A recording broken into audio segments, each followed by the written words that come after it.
일상의 현실 속에 숨이 막힐 만큼 멋진 세계가 존재하며 우리는 그릇된 인식으로 우주를 바라보는 경우가 대부분입니다. 저는 물리학자이자 인기 작가인 브라이언 그린이며 여러분과 함께 현실에선 경험할 수 없는 여정을 떠날 겁니다. 시간을 거꾸로 돌리며 현상을 관찰해보죠. 물리학 법칙에 의하면 불가능한 일이 아닙니다.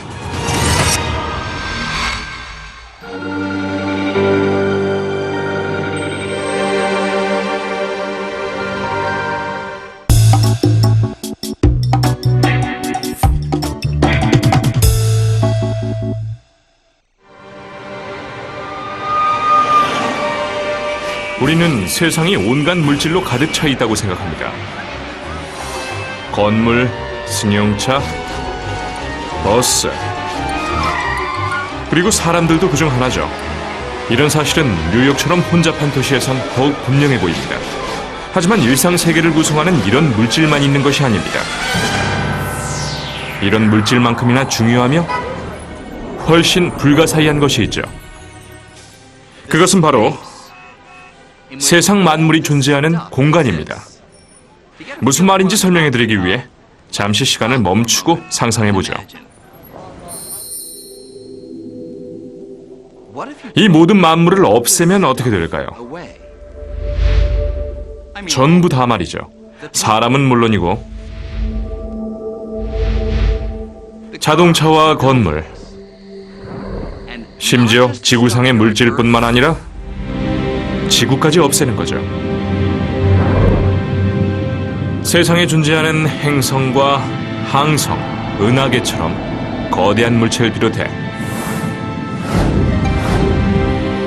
가스와 먼지를 구성하는 원자처럼 아주 작은 물질까지 모두 없애면 어떻게 될까요? 과연 무엇이 남을까요? 대부분은 아무것도 남지 않는다고 대답할 겁니다. 이상하게 들리겠지만 이 말은 맞기도 하고 틀리기도 합니다. 세상엔 빈 공간만 남으며 빈 공간은 아무것도 없는 무의 개념이 아니라 유의 개념입니다. 일상생활 속의 물질들처럼 숨겨진 특성을 지닌 물리적 실체죠. 그래서 물리적 실체인 공간은 구부러지거나 비틀리거나 파동을 일으킬 수도 있죠. 이런 실체적인 빈 공간은 우리를 둘러싼 세상 만물이 모습을 갖추며 우주의 구조를 형성하는 데 일조합니다. Well, you can't understand anything about the world unless you understand space, because that's the world. The world's space with stuff in it. We're not usually very conscious of space, but then again, I tell people fish are probably not conscious of water either. They're in it all the time. Space is not really nothing. It actually has a lot going on inside. 우리들 대부분은 공간을 떠올릴 때 지구 대기권을 벗어나 아주 멀리 있는 공간을 생각하지만 사실 공간은 어디에나 존재합니다. 우주에서 가장 흔하다고 말할 수 있을 정도죠. 심지어 여러분과 저를 비롯한 세상 만물의 기본 요소인 원자처럼 가장 작은 물질도 사실상 빈 공간이나 마찬가지입니다. 만약 엠파이어 스테이트 빌딩의 석재, 유리, 강철을 구성하는 모든 원자들을 빈 공간 없이 압착시키면 아주 작은 덩어리로 변할 겁니다. 실제 크기는 무게 수억 톤에 달하는 쌀알 정도에 불과합니다. 나머지는 빈 공간만 차지하고 있는 것이죠. 그렇다면 공간이란 정확하게 무엇일까요? 현대과학의 아버지는 공간을 빈 무대와 같다고 생각했습니다. 뉴턴에겐 공간은 우주의 모든 만물이 존재할 수 있는 기본 골격이었고 우주의 드라마가 펼쳐지는 공연장이었습니다. 또한 뉴턴이 생각한 무대는 움직이지 않는 영원 불변의 존재였습니다. 연기와 무대가 서로에게 영향을 미칠 수 없었죠. 뉴턴은 이런 식으로 공간을 가정하며 기존과는 전혀 다르게 세계를 설명할 수 있었습니다. 그는 영원 불변의 무대를 바탕으로 우리 주변의 거의 모든 운동을 이해할 수 있었고, 그가 발견한 법칙들은 만물의 움직임을 예측할 수 있었죠. 나무에서 떨어지는 사과의 운동에서부터 태양 둘레를 공전하는 지구의 궤도까지 말이죠. 이 법칙들은 매우 정확해서 우리는 지금까지도 여러 분야에 활용하고 있습니다. 인공위성 발사에서부터 항공기 착륙까지 말이죠. 이 법칙들은 공간이 물리적 실체라는 하나의 급진적인 개념에 바탕을 두고 있습니다. 볼 수도 없고 냄새를 맡거나 만질 수도 없지만 공간은 틀림없는 물리적 실체이며 특정 동작의 판단 기준을 제공합니다. 스케이팅 선수처럼 말이죠. 뉴턴은 회전할 때 팔을 뻗는 이유가 어떤 기준을 잡고 회전하기 때문이라고 말할 겁니다. 바로 그 기준이 공간입니다. Philosophers have been debating the nature of space for a very long time. What Newton does is change the terms of the debate. And with that, essentially modern science gets born.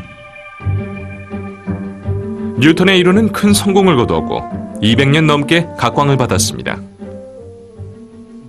하지만 20세기에 들어서면서 뉴턴의 이론을 기초부터 흔드는 새로운 개념들이 등장했습니다.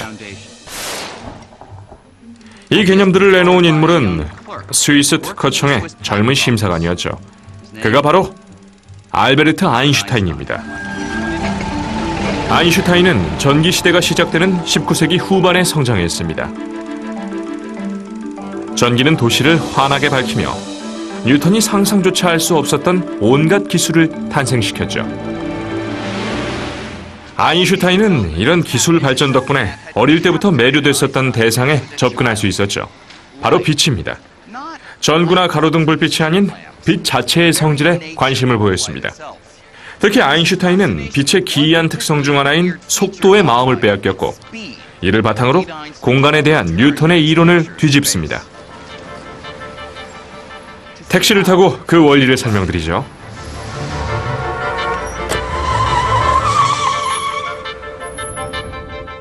현재 속도는 시속 32km 정도입니다. 속도를 높이려면 가속 페달을 밟기만 하면 됩니다. 그러면 택시의 속도가 변하죠. 이런 변화를 느낄 수도 있지만 택시의 속도계나 무인 속도 측정기로 확인할 수도 있습니다. 자, 이제 속도를 늦추세요.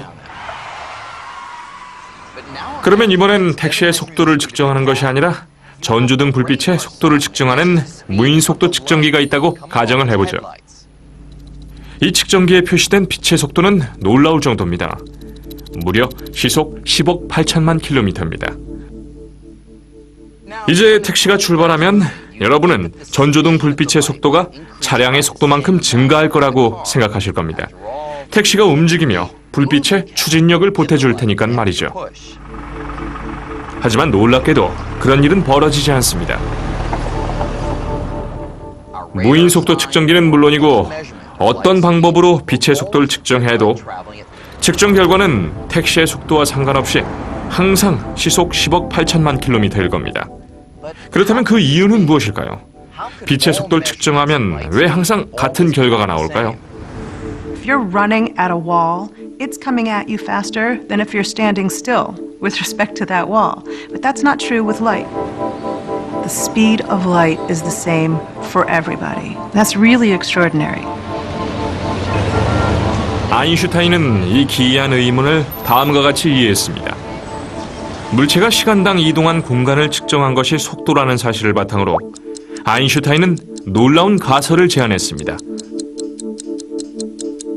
시간과 공간이 서로 적절한 양만큼 끊임없이 조절하며 서로 협응할 수 있어서 측정하는 사람의 이동 속도와 상관없이 빛의 속도가 항상 10억 8천만 킬로미터로 측정된다는 것입니다. To respect that absolute quality about light, time had to cease to be absolute, space had to cease to be absolute, and those two had to become relative in such a way that they slosh between each other. 시공간이 가변적이라는 논리가 생소하게 들린다면 우리가 일상에서 이런 현상을 목격할 만큼 빠르게 움직이지 않기 때문입니다. 하지만 이 택시가 광속에 가깝게 움직일 수 있다면 그 효과를 목격할 수 있을 겁니다.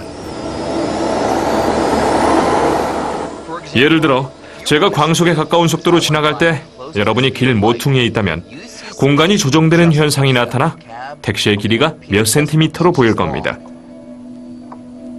또한 제 시계의 초침 소리가 아주 느리게 들릴 겁니다.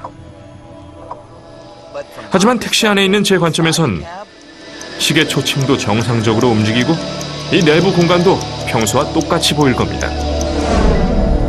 하지만 밖을 내다보면 공간이 크게 조정된 모습을 보실 겁니다. 빛의 속도를 일정하게 유지하기 위해서 말이죠. 따라서 아인슈타인의 이론에선 시간과 공간이 일정하거나 절대적이지 않습니다. 오히려 움직임과 함께 결합되어 시공간이라고 불리는 하나의 실체를 형성하죠. 알베르트 아인슈타인에 의해 공간에 대한 이 새로운 개념은 우주에서 가장 친숙한 힘과 관련된 심오한 의문을 풀어줍니다. 바로 중력입니다. 뉴턴은 물체가 서로를 끌어당기는 힘이 중력이란 사실을 알았고 뉴턴이 발견한 법칙들은 이 힘을 아주 정확하게 예측했죠. 그렇다면 중력은 어떻게 작용할까요? 수십만 킬로미터에 달하는 빈 공간을 사이에 두고 지구는 어떻게 달을 끌어당길까요? 지구와 달은 보이지 않는 끈으로 연결된 것처럼 움직이지만 그렇지 않다는 걸 모르는 사람은 없으며 뉴턴의 법칙들은 이런 사실을 설명하지 못했습니다. Einstein found that no band-aid patches would fix Newtonian gravity. He had to invent a mechanism for it. He had to understand it. 이 문제를 풀기 위해 10년이 넘게 궁리한 끝에 아인슈타인은 중력의 비밀이 시공간의 특성에 있다는 놀라운 결론에 도달했습니다. 시공간의 유연성은 자신이 예전에 깨달았던 것보다 훨씬 커서 실제 직물처럼 늘어날 수도 있습니다. 이것은 뉴턴의 생각과는 완전히 다른 것이었죠. 이 당구대가 시공간이고 당구공들이 공간 속의 물체라고 가정해보죠. 시공간이 이 당구대 표면처럼 매끈하고 평평하다면 물체는 직선으로 움직일 겁니다. 하지만 공간이 직물처럼 늘어나고 휘어질 수 있다면 조금은 다르게 보일지도 모릅니다. 만약 그렇다면 신축성이 있는 시공간 구조물 위에 무거운 물체를 내려놓으면 어떻게 될까요?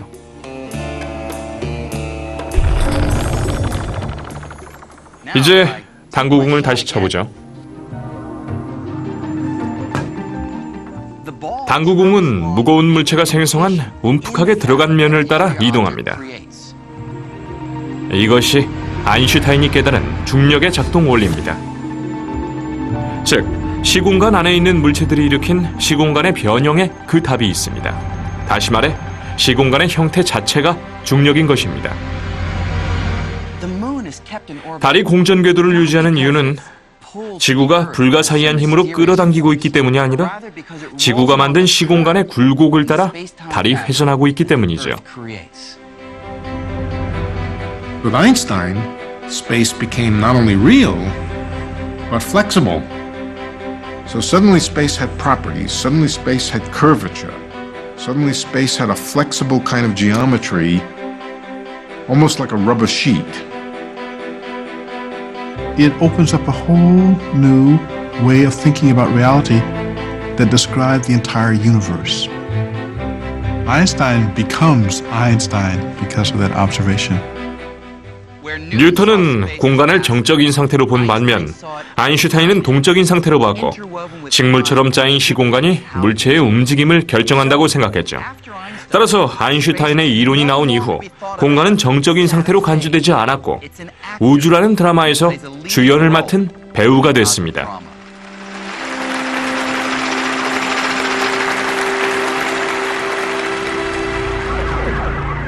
이제 공간은 직물처럼 동적이고 가변적이며 유연하다고 여겨집니다. 하지만 실제로도 그럴까요? 단순한 비유일까요?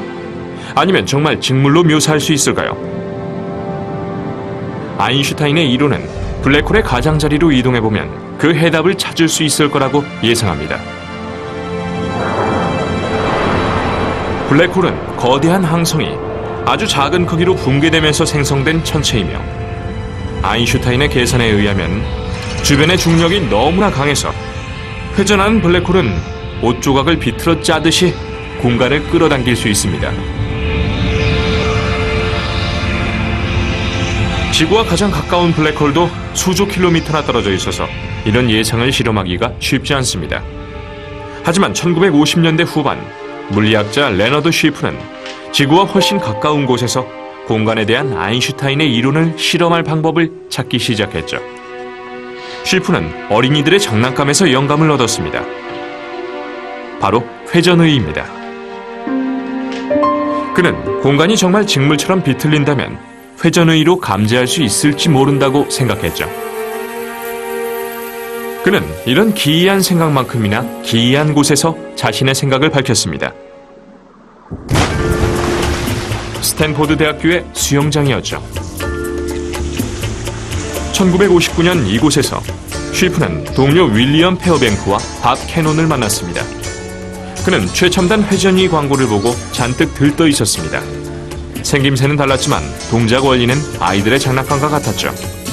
결국 이 세 명은 이와 비슷한 장치를 발사해 지구 둘레를 공전시키기로 결정했습니다. 일반적으로 회전의의 축은 고정된 방향을 가리키지만 지구가 공간을 끌어당기고 있다면 회전의의 축도 공간과 함께 끌려가며 방향이 변하기 때문에 변화를 측정할 수가 있습니다. 아주 간단한 계획이었지만 한 가지 문제가 있었죠.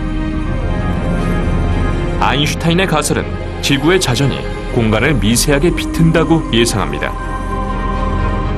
100km 밖에서 동전의 크기를 측정하는 것과 같을 만큼 비틀리는 정도가 미미하다고 예측한 것이죠. 연구팀은 이렇게 정교한 측정을 할 수 있는 방법을 찾기 위해 2년 넘게 노력한 끝에 멀리 있는 항성에 초점을 맞춘 망원경에 자유롭게 떠다니는 회전이 4개를 연결하는 계획을 세웠습니다. 공간이 비틀린다면 시간이 지나면서 회전의도 비틀린 공간에 끌려가 더는 항성을 가리키지 않을 겁니다. 1962년 이들은 중력 탐사선 B라고 불리게 될 계획의 보조금으로 약 100만 달러를 미국 항공우주국에 요청했습니다. 처음에 이들은 연구 기간을 약 3년으로 예상했습니다. 조금은 낙관적인 생각이었고 연구팀 인원이 계속 늘어나면서 중력 탐사선 B 계획은 역사상 가장 긴 실험으로 손꼽힐 정도가 됐죠. 이들은 꿈을 실현하기 위해 수십 년을 노력했습니다. 가장 부드럽게 돌아가는 회전의를 제작하고 망원경에 연결해 우주로 발사하는 것입니다. The technology is just frightening. It was like the carrot on the front of the mule. It was like it was always 5 to 10 years away when we could do this. And it was 5 to 10 years away for about 35 years. 40년이 넘는 기간 동안 7억 5천만 달러를 투자했고 미국 항공우주국은 9차례나 이 계획을 취소했습니다. 마침내 2004년 4월 연구팀은 발사 장면을 목격하기 위해 모였습니다.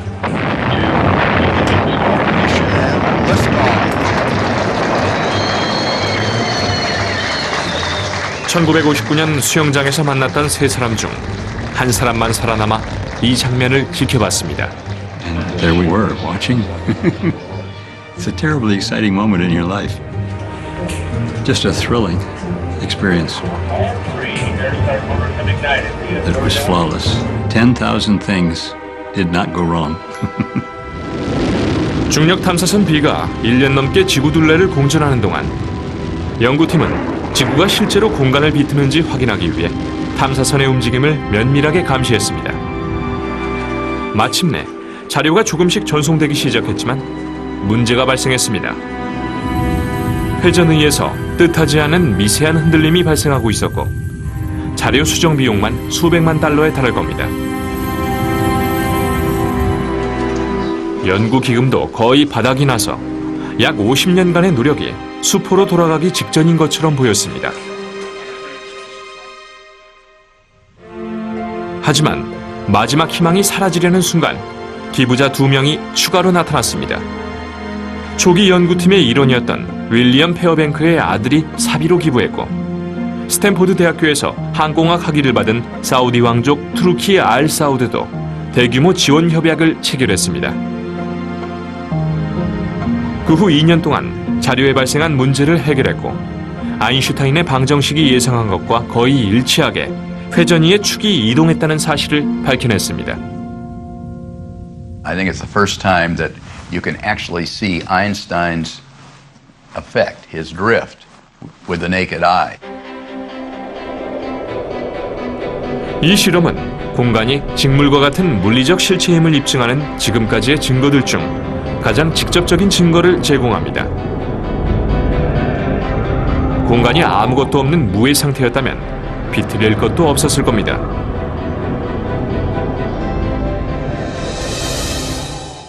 하지만 아인슈타인이 거시 세계에서 우주를 조사하고 있었을 때 또 다른 일단의 물리학자들은 미시 세계에서 우주를 조사하고 있었습니다. 이곳에서 이들은 미지의 영역을 발견했는데 아인슈타인이 생각한 공간은 어디에서도 찾을 수 없었습니다. 무슨 뜻인지 설명드리기 위해 여러분이 지금보다 수십억 배나 작아진다고 생각해보죠. 이곳은 우리가 볼 수 있는 모든 물체의 기본 구조물인 전자와 아원자 입자의 세계입니다. 이런 미시 세계에선 양자역학이라고 불리는 전혀 다른 규칙들의 지배를 받으며, 이 규칙들에 의하면 마지막 남은 원자와 입자 하나까지 모두 제거한다고 해도 빈 공간을 절대 발견할 수 없을 겁니다. 사실 이곳에선 왕성한 활동이 이루어지고 있죠. 입자들이 끊임없이 생성되고 사라지고 있습니다. 무의 상태에서 튀어나와 서로를 빠르게 소멸시키고 사라집니다. 이론적으로는 이 현상을 예상하긴 했지만 1948년이 되어서야 물리학자 헨드릭 카시미르는 우리가 이 입자들을 볼 수는 없더라도 우리가 볼 수 있는 무언가를 빈 공간에 발생시킬 것이라고 주장했습니다. 그 예상에 의하면 일반적인 금속판 2개를 준비한 후 둘을 아주 가까이 붙여놓으면, 예를 들어 종이 두께보다 가깝게 붙여놓으면 에너지를 지닌 입자들 중 두 금속판 사이로 들어오지 못해서 차단되는 입자들도 있을 겁니다. 카시미르는 두 금속판 사이보다 밖에서 격렬한 활동이 더 많이 일어나면 우리가 비어있다고 생각하는 공간에 의해 두 금속판이 밀려 가까워질 것이라고 생각했고, 몇 년 후 실험을 진행한 결과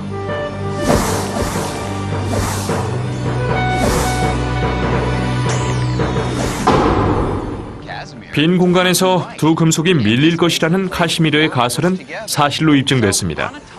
따라서 원자 단계에서 빈 공간은 빈 공간이 아니며 물체를 움직일 정도로 왕성한 활동이 이루어지고 있습니다. 현재 미시 세계의 공간을 이해하기 위한 연구가 역사상 가장 비싼 과학 실험을 통해 진행되고 있습니다. 이곳은 제네바에 있는 유럽 원자핵 공동연구소이며, 지하 50m가 넘는 이곳 땅 속에 세계에서 가장 강력한 가속기인 거대 강입자 충돌기가 있습니다.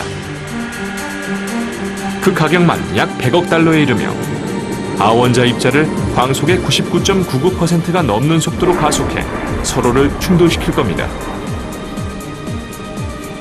이 충돌로 발생한 수많은 파편 속에서 과학자들은 기이하고 색다른 입자들이 혼잡하게 뒤섞여 있는 것을 발견했고, 현재 과학자들은 가장 찾기 힘든 입자를 추적하고 있습니다. 이 입자는 우리가 몸을 이루는 원자에서부터 가장 멀리 있는 항성들까지 만물을 형성하는 기본 물질로 여겨지고 있죠. 이 입자를 발견한다면 공간에 대한 우리의 개념을 다시 정의하고 40여 년 전에 시작됐던 과제를 완수할 수 있을 겁니다. 그 출발점은 1964년으로 영국의 젊은 물리학자 피터 힉스가 제안한 공간에 대한 가설은 자신을 파멸로 몰고 갈 뻔할 정도로 급진적이었습니다. I was told that I was talking nonsense, that I couldn't be right. So they clearly hadn't understood what I was saying. 힉스와 몇몇 학자들은 이와 관련한 의문을 풀기 위해 노력했습니다. 우주의 기본 입자들은 우리가 무게라고 생각하는 다양한 값의 질량을 지니고 있죠. 질량이 없으면 이 입자들은 서로 결합할 수 없고 결국 우리 주변의 만물을 구성하는 친숙한 원자들도 형성하지 못할 겁니다. 그렇다면 무엇이 질량을 만들고 왜 서로 다른 입자마다 질량도 서로 다를까요? 시도는 했을지 몰라도 아무도 이 복잡한 문제의 해답을 찾지 못했습니다. 그러던 어느 주말, 힉스는 에든버러 외곽으로 산책을 갔다 돌아온 후 기발한 생각을 떠올렸습니다. 그는 수학을 이용해 바다와 비슷한 새로운 방식의 공간을 상상했습니다. 입자들이 이 바다에 가라앉으며 질량을 얻는 것입니다. 이 원리를 설명하기 위해 입자의 질량이 배우들의 명성과 비슷하며 힉스가 생각한 바다는 파파라치와 비슷하다고 가정해보죠. 무명 배우들은 사람들 사이를 쉽게 지나가고 파파라치는 이들에게 관심을 보이지 않습니다. 하지만 인기 배우들은 이리저리 떠밀릴 겁니다. 이처럼 인기 배우와 같은 이런 입자들이 많을수록 바다와 더 많은 상호작용이 이루어지고 더 많은 질량을 얻게 됩니다. 힉스는 자신이 위대한 발견을 했다고 확신했고 유럽 원자핵 공동연구소의 학술지에 이 가설을 제출했지만 거절당했습니다. 힉스는 이에 굴하지 않고 자신의 가설을 더욱 가다듬었습니다. 아인슈타인이 자주 갔었던 프린스턴 고등연구소에서 이 가설을 발표한 기회를 얻을 때까지 말이죠. 그는 이곳에서 자신의 새로운 가설이 가장 혹독한 비판을 받을 거라고 예상했습니다. I was happily driving up the freeway, and then there was a sign to turn off for Princeton, and that really confronted me with what I was going into. I broke out in a cold sweat and started trembling, and I had to pull off the road to recover. 하지만 결국은 이겨냈고 자신이 중요한 발견을 했다는 사실을 많은 동료들에게 입증한 일련의 강연회 중 첫 강연회였습니다. Eventually I sort of wore them down. I felt I sort of triumphed.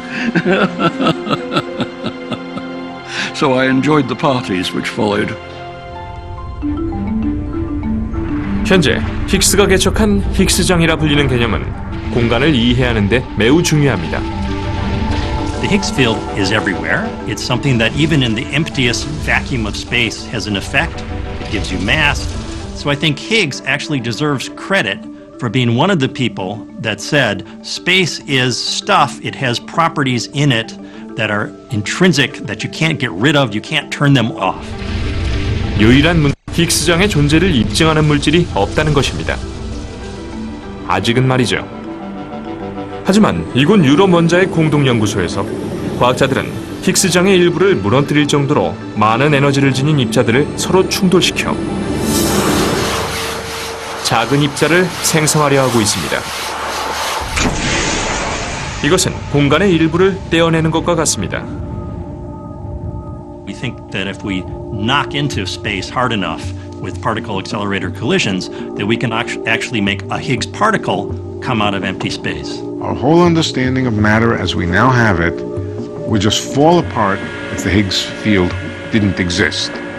I don't think anybody seriously doubts that we will see it. Certainly if we don't, that will be an extremely bizarre outcome.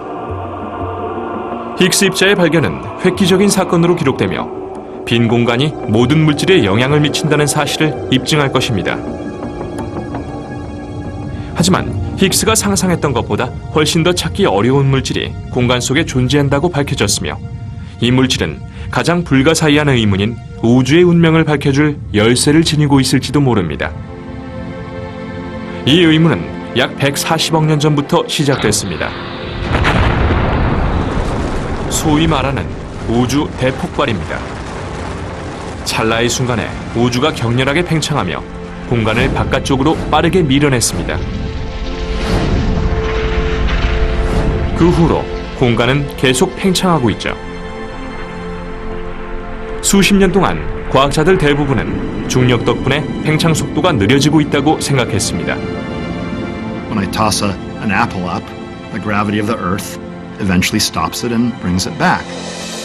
And just like the apple slows down with time, so too the universe should have been slowing down in its expansion because of the gravitational attraction of all matter and energy for all other matter and energy.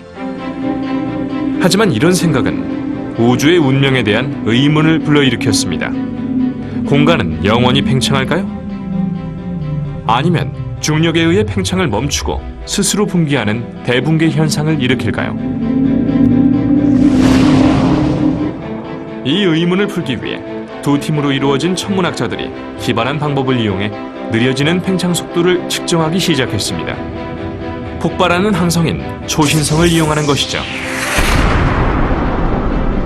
So a supernova is a star that ends its life in a massive explosion. They're extremely luminous. They can be as bright as 1 billion suns. What makes supernova great is that they're very similar when they explode. They all get to about the same brightness and then they fade away in just about the same way. 폭발들이 너무 밝고 동일해서 연구팀들은 초신성이 아주 정확한 우주의 등대 역할을 하며 이를 이용해 시간에 따라 공간의 팽창 속도가 어떻게 느려지는지 추적할 수 있다고 생각했습니다. 문제는 초신성이 매우 드물다는 점이죠. 충분히 많은 초신성을 발견하기 위해 사울은 수년간 전 세계 천문학자들에게 연락해 망원경을 사용하게 해달라고 부탁했습니다. We needed the biggest telescopes in the world. We needed perfect conditions. And in those perfect conditions, I would be calling people up at the middle of their night when they're trying to do some serious work. And I'd be saying, I know that you have a very busy schedule, but by any chance, if you could just squeeze in this half-hour observation, it would really be very interesting to us. 중력이 우주의 팽창 속도를 얼마나 늦췄는지 파악할 수 있는 충분한 자료를 확보했을 때 이들은 놀라지 않을 수 없었습니다. The results looked a little bit strange. They didn't really show any slowing of the universe at all. Very surprising. Actually, a universe that's actually speeding up.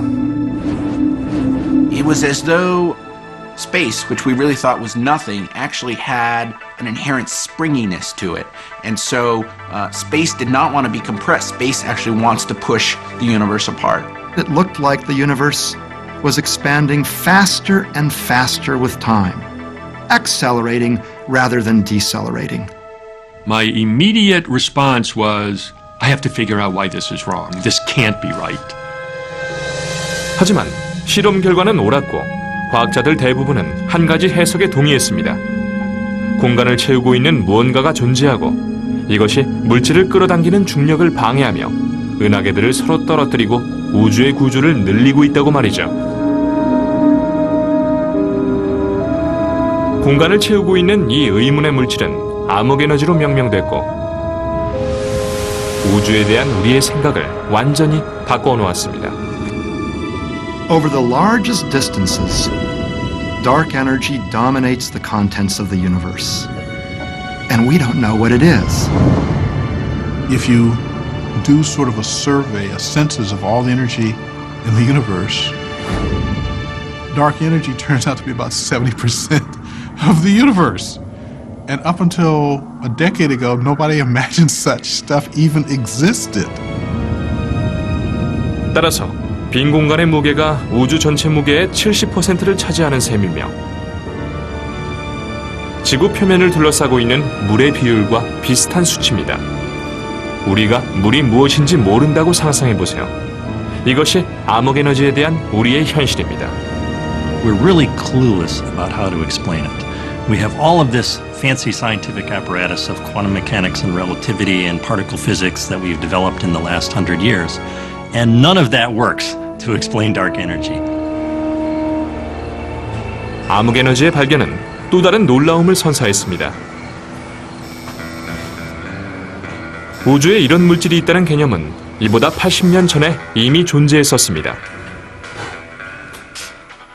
작은 비밀을 알려드리죠. 이 물질을 암흑에너지라고 부르진 않았지만 아주 오래전에 아인슈타인은 공간 자체가 은하계를 서로 떨어뜨리는 힘을 발휘할 수 있다고 예상했습니다. 아인슈타인은 자신의 중력 이론인 일반 상대성 이론을 발견한 직후 수학적 계산으로 새로운 사실을 알아냈죠.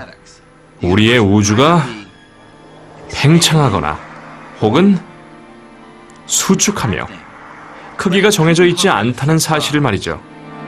당시엔 우주 대폭발에 대해 몰랐고 아인슈타인을 비롯한 과학자들 대부분이 우주가 영원 불변의 정적인 상태라고 생각했기 때문에 이런 개념은 당혹스러웠습니다. 아인슈타인의 방정식이 모두가 믿었던 정적인 우주가 아니라 우주의 팽창이나 수축을 암시했을 때 그는 문제에 직면했습니다. 그래서 그는 공간을 팽창시키는 일종의 반중력이 물질을 끌어당기는 중력을 상쇄시켜서 우주가 정적인 상태를 유지할 수 있도록 자신의 방정식을 다시 검토하며 수정했습니다. 그리고 이것을 우주상수라고 불렀습니다. 그는 우주상수를 추가해 자신의 방정식을 살려냈지만 사실 아인슈타인은 밖으로 밀어내는 힘인 반중력이 실제로 존재하는지도 몰랐습니다. The introduction of the cosmological constant by Einstein was not a very elegant solution to try to find what he was looking for, a stationary universe. It achieves this effect of anti-gravity. It says that gravity sometimes can behave in such a way as not to pull things together, but to push things apart. Like the clash of two titans, the cosmological constant and the pull of ordinary matter could hold the universe in check and keep it static. 하지만 약 10여 년 후 천문학자 에드윈 허블은 우주가 정적인 상태가 아니며 140억 년 전 발생한 우주 대폭발로 인해 팽창하고 있다는 사실을 발견했습니다. 이것은 아인슈타인의 원래 방정식을 수정할 필요가 없었다는 뜻이었죠. 갑자기 우주 상수의 필요성이 사라져버렸습니다.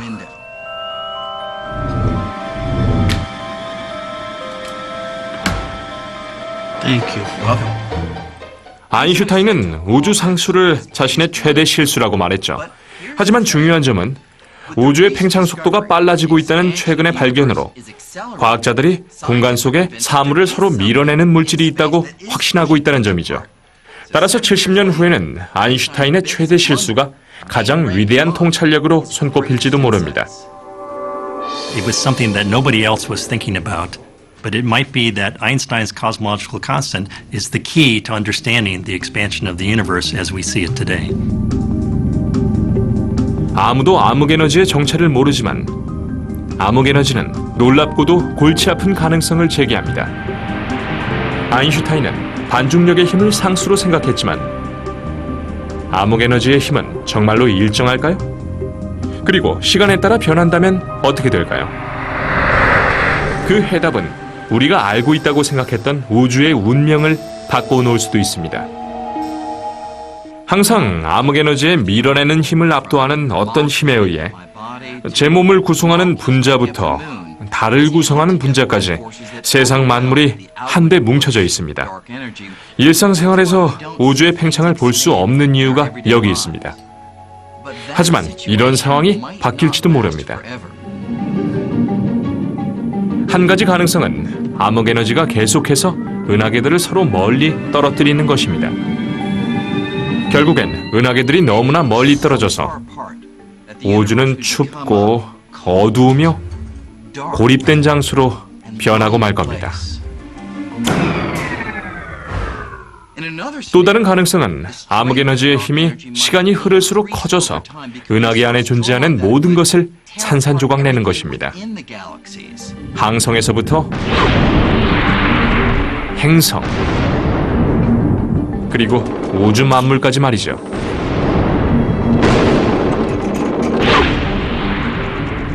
If the dark energy grows with time, then ultimately even atoms will get ripped apart when there's enough dark energy between the nuclei and the electrons to rip space apart. The big rip.